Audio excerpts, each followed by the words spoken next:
May bagong panganib na hatid ang Bulkang Mayon. Napuno na kasi ng volcanic debris ang daluyan ng lahar na Miisigali.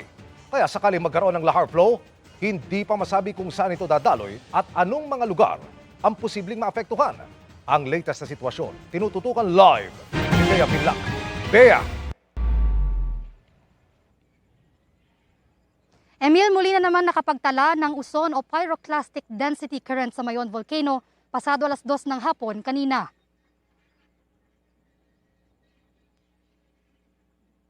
Ang masigla dating tourist spot na green lava sa Daraga Albay, ngayon nagmistula ng disyerto na balot ng abo. Ang bahagi na ito ng bulkan, tila may bundok na rin na puno ng mainit na volcanic debris. Pasado alas 2 ng hapon kanina, muli pang naglabas ng makapal at maitim na uson o pyroclastic density current ang Mayon. May gali doon na napakalalim. Siguro yung lalim noon, 50 to 100 meters. Napuno lang ng debris. Dapat yung loob ng channel ay mas mas malalim kaysa dun sa riverbank.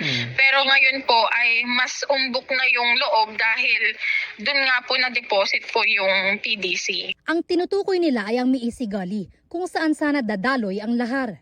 Pero dahil napuno na ito ng volcanic debris, maaaring maiba na ang daluyan.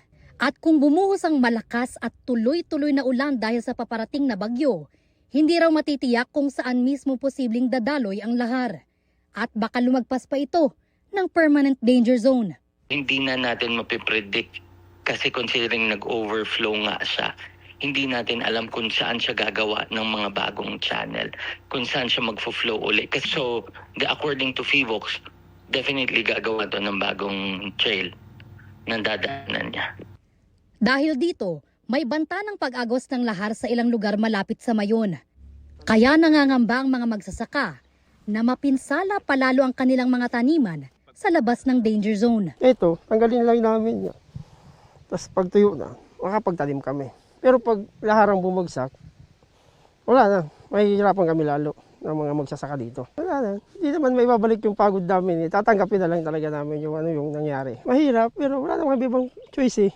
Wala ibang pupuntahan kundi talaga dito lang eh. Patuloy ang pagbabantay ng mga otoridad sa galaw ng bagyo para mapaghandaan kung kakailanganin magpalikas ng mga residenteng posibleng tumbukin ng lahar. Kaya ang mga magsasaka sa barangay Miisi sa Daraga, humihiling na tanggalin na ang gabundok na volcanic debris na naimbak sa Miisigali. Pero lubhang mapanganib ito, ayon sa Albay Public Safety and Emergency Management Office. According to FIVOX, talagang delikado yun. Those deposits are still mainit. Actually, aabot daw ng almost 500 degrees. Kainit pa yun. And mapapansin natin may mga maliliit na butas doon na parang gas bubbles kung saan pwede ito mag-explode. So talagang delikado yun. Imbis na makatulong, baka lalo pa raw ito magdulot ng disgrasya. Na once na ginalaw natin, pwedeng mag-collapse to. Pwedeng doon sa mga equipments or operator ng equipments na gagalaw nun, bumuhos yung stockpile na yon. So, sobrang delikado po. Kahit bumuhos ang ulan sa ilang bahagi ng Albay kahapon, hindi pa rin naging sapat para matanggal ang napakakapal na abo na bumalot sa mga pananim na gulay dito sa Barangay Tumpa, Kamalig, Albay. Tulad na lang nitong pananim na talong, nabalot pa rin ng abo at halos malanta na ang mga dahon.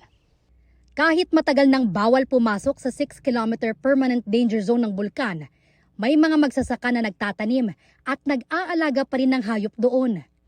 Masagana raw kasi ang lupa roon. Hindi naman sila doon nakatira.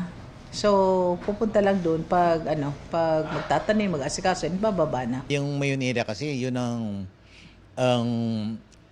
basket din, food basket din namin eh. Kasi nandyan nanggagaling yung mga talagang gulay natin na dinadala sa market.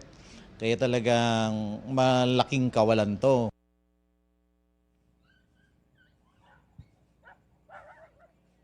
Emil, mahigpit ang pagbabantay ng mga otoridad para wala nang makalusot sa 6-kilometer permanent danger zone. Samantala, kanina nagkaroon din ng low-level intermittent volcanic explosion sa Mayon pasado alas 4 ng hapon.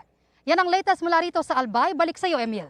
Ingat kayo at maraming salamat, Bea Pinlac.